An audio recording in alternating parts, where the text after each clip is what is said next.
Hey guys, it's me, Pastor Malik, and we are in week 2 of Make Waves, which is in July. We are in our second session of Making Waves. That's right. Now, we have gone over the fruit of the Spirit. If you haven't caught the theme, we have gone over love, joy, peace, patience, kindness, right? Kindness was last week. This week we are talking about goodness. We are in Matthew chapter 5. That's right. And our bottom line is show God's goodness to someone this week. Show God's goodness to someone. That's right. And also, while we're here, I would love to give a shout out to my friend Peter. Thank you so much for following us online, Peter. We love you. And we're about to do some worship, and we are going to have a lesson. Bye. The Bible. It's 66 books of history, stories, letters, and poetry that fit together to form God's one big story. The epic adventure of how He created us and loves us so much that He made a way to rescue us. As we travel through the Bible, from Genesis to Revelation, we discover people who met God and found their lives changed forever. Now, for an amazing story, inspired by the book of Matthew, chapter 5, verses 14 through 16. Hey, have you ever heard the phrase dark as night? When we talk about darkness, we usually just mean dim light. At nighttime, there's a nightlight by your bed, a hall light on somewhere, maybe a light over the kitchen sink when you get a drink. If you step outside at night, there's a porch light. Street lights probably mark the way through your neighborhood. And if you live in or near a city, the sky itself glows at night. Even if the power goes out, there's always a flashlight or phone light handy. But now, I want you to think about a time before electricity. The time when Jesus walked the earth. The sun is slowly setting. It dips closer and closer to the horizon. And then suddenly, it's dark. Really dark. Deep pitch black.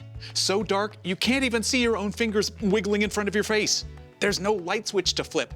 But if you're prepared, you can light a lamp. Whoa, that's better. Oh, in Jesus' time, many homes had small lamps like these that burned oil drawn up through the wick. Now, you can't get much done around the house holding an open flame in one hand, so in the main room of these houses, you would find a lampstand. Now the whole room is lit up not just for you, but for everyone else. Imagine in the same way you have several houses. A town, each home lighting a lamp one by one. Soon, that whole city glows with light.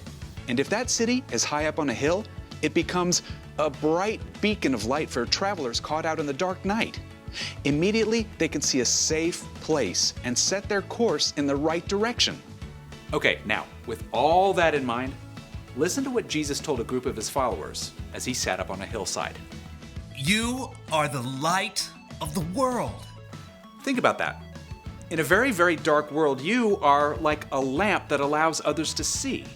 Just like the moon reflects the sun, you can shine Jesus' goodness and light to brighten the world around you. You shine light with acts of kindness and compassion. You shine light when you choose joy in tough situations. You shine light when you make peace while others are taking sides. Jesus went on to say, A town built on a hill can't be hidden. Also, people do not light a lamp and put it under a bowl. Instead, they put it on its stand. Then it gives light to everyone in the house. In the same way, let your light shine so others can see it. Then they will see the good things you do, and they will bring glory to your Father who is in heaven. Now you may be wondering just how far your small light can shine, but thankfully, none of us is called to spread light on our own. Each of us is designed to reflect a specific part of who God is.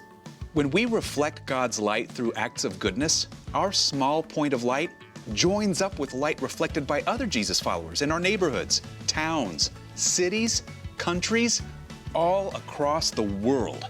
So whenever the world seems dark, remember what Jesus has already said is true about you. You are the light of the world. And with the power of God's Spirit, you can spread the light of God's goodness anywhere you are and anywhere you go.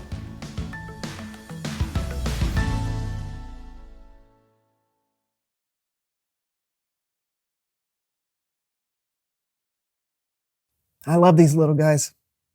I love catching them. It's one of my favorite summertime activities. This one here is a lightning bug, and this little guy is a firefly. Aren't those the same thing? What? No, that's ridiculous. No. I mean, they're called different things depending on where you live. Like some areas call it a firefly, some areas call it a lightning bug. They're the same. No, I mean, just look at them. Look at them. They're totally different. No, they're the same. Look closer. You know what? I'm going to prove to you that you're just being silly. That they're the exact same thing.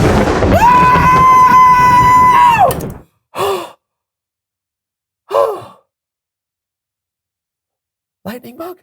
Lightning bug. Are you sure you want to do that? I must know.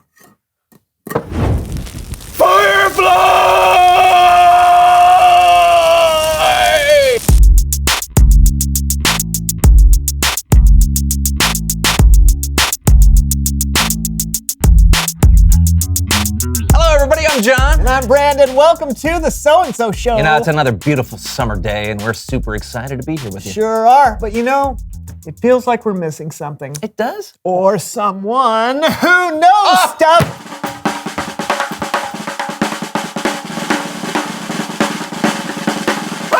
Hey, it's Leonard. Welcome back. Yeah. Hey. So good to have you. it's good. What? It smells like cottage cheese in here. You guys eating some? No. No? So Leonard, for anyone who hasn't met you yet, why don't you tell us who you are and what you know? I am Leonard Fortescue, and I am a professional metal detectorist. I forage the sandy beaches of the world with my trusty metal detector here, Camilla. You find anything good lately? Are you kidding me? To see turtles ride on the back of dolphins? No. Well, of course they do. What do you think dolphins got those fins for? So they can grab a hold, and go through the waves. Whoa! Yeah. Okay. Okay, so what did you find that was so good lately? Oh, well, the other day, I was doing what I usually do, just scanning and scanning. When this big old wave came up and went a howl, got my socks all wet. So I decided to move a little higher up the beach. When all of a sudden, this family of seagulls came and they started attacking me. They were after my crackers. But then I got a little further up the beach, and let me show you what I found. I found this family heirloom. I think it's... Look at that. Whoa! Whoa, is that a real ring? Well, of course it's real. Can't you see it? Look at that. Yeah. You gonna sell it? Did you not hear me? I just said it was a family heirloom. Can't sell that. It belongs to somebody. Oh, well, that's really good of you, Leonard. Yeah. Well, thanks. How are you gonna find out who it belongs to? Well, it's easy. Watch this. Hey, people watching. If you're watching the show and you've ever lost anything, call the show right now, because maybe I found it and I can give it back to you. Call the show. How can they call the show? We don't even have a phone here. Yeah. What? Where did that come from? Howdy ho! How are you? Leonard and Camilla speaking. What'd you lose? Uh-huh. Oh, describe it for me. Oh, yeah, I got that. Hang on. Let's see here. One partially chewed pack of chewing gum. Yeah, with 2 pieces missing out. That sound like you? Perfect. Let me get it back to you. I'll meet you tomorrow where Old Man Murray sells the seashells. All right, hey, see you later. There's nothing that gives you that warm, fuzzy feeling than reuniting a man with his gum. Are you telling me that? You're in the hot seat. What'd you lose? Uh-huh. Oh, yeah. Hang on. That sounds familiar. Here, hold this for a second. Oh, okay. I got that. Yeah. Oh, hey. I got Mr. Twinkle Pinkle right here. Where you want to meet? London, England. Hey, how about I pop him in the mail? How's that? It's a deal, Neil. Glad I could help. So, yeah, right. Yeah. So, Leonard, do you always give back the stuff that you find? Well, when I can, sure, because it's not mine. It doesn't belong to me. Plus, I know what it's like to lose something, So, I like helping people find what they've lost. Seems like the right thing to do. Wow, you really are an inspiration for good, Leonard. Hey, well, don't leave out Camilla. She's the one doing all the finding. Yes. You gotta give her a little pat. She likes that. Yeah, Camilla too. Hello, this is Leonard. Uh-huh. Uh-huh. Oh. Is it about the family the heirloom? Huh? Oh, okay. I don't think I found that yet, but I'll keep looking, okay? All right, bye now. Well, what did they lose? Nothing. They didn't say anything. I think they may have lost their voice. You haven't found a voice around here anywhere, have you? I don't think that's how lost voices work. Oh, I hear it. I'm coming for your voice.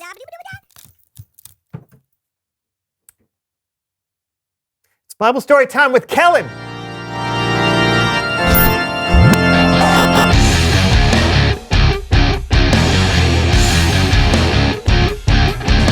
Kellen!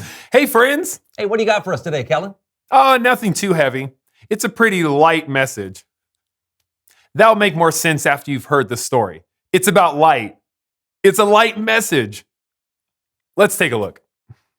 Jesus was an amazing teacher, so crowds of people followed him around to hear him teach. On one of those days, Jesus taught the people from the side of a mountain. What he said that day wasn't just for them, but it was for us too, who listen to him now. Jesus said, "You are the light of the world." What do you think about when you hear light of the world? Well, maybe you think about this. The sun shining over everything, literally bringing light to the entire planet. But Jesus said, you are the light of the world. Wonder what that means. How are you and me a light? Jesus went on. A town built on a hill can't be hidden. First, Jesus was talking about light, but then he made people think of a different picture, one of a town built on a hill. And Jesus was right. If you lived in a town like that, it wouldn't be hidden. People would see it from miles away. So what do light and a town on a hill have in common? Well, they're both easy to see. They're out in the open. Then Jesus said, also, people do not light a lamp and put it under a bowl. Instead, they put it on its stand. Then it gives light to everyone in the house. You wouldn't turn on a lamp and then put it under a bowl. If you did that, you'd be in the dark.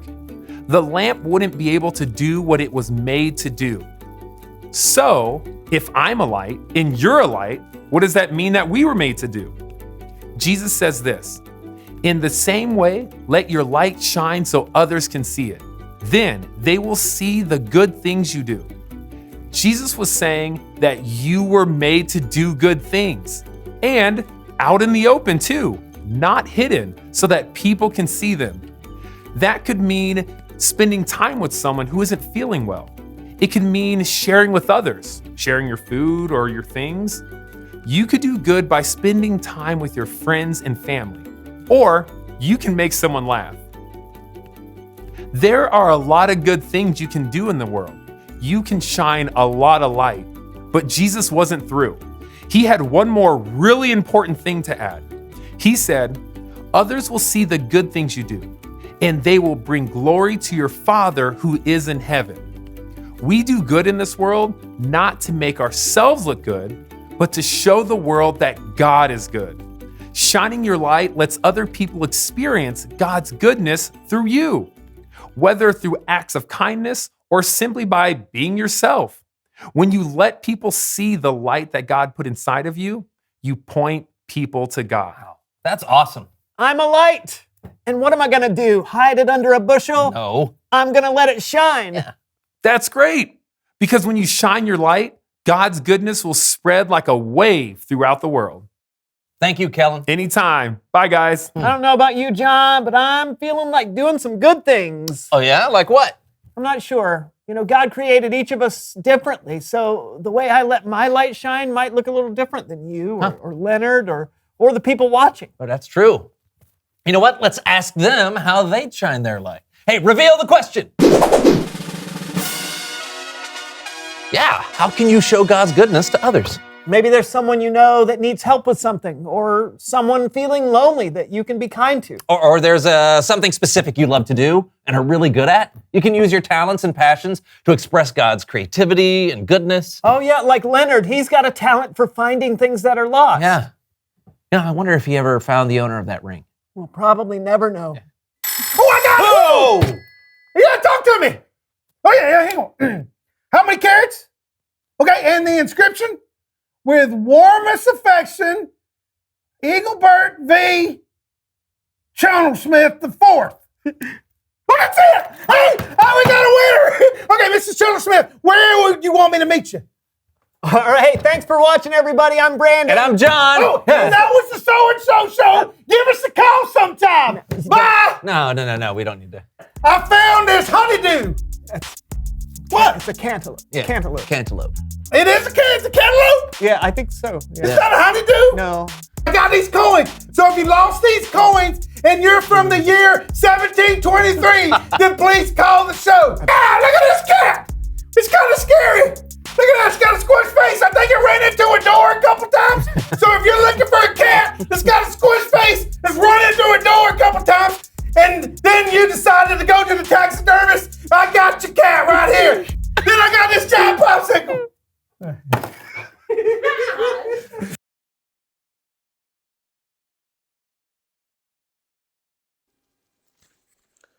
Wasn't that? Wait a minute. Wasn't that a great lesson? Jesus' teaching always gets me. It always lands me. And this week, our question of the week is, how can you show God's goodness to others? It's nice and simple. How can you right there, show goodness to others? How can you show God's goodness to others? That's a challenge. We'll see you next week as we're going into week 3 of July and making waves. Bye.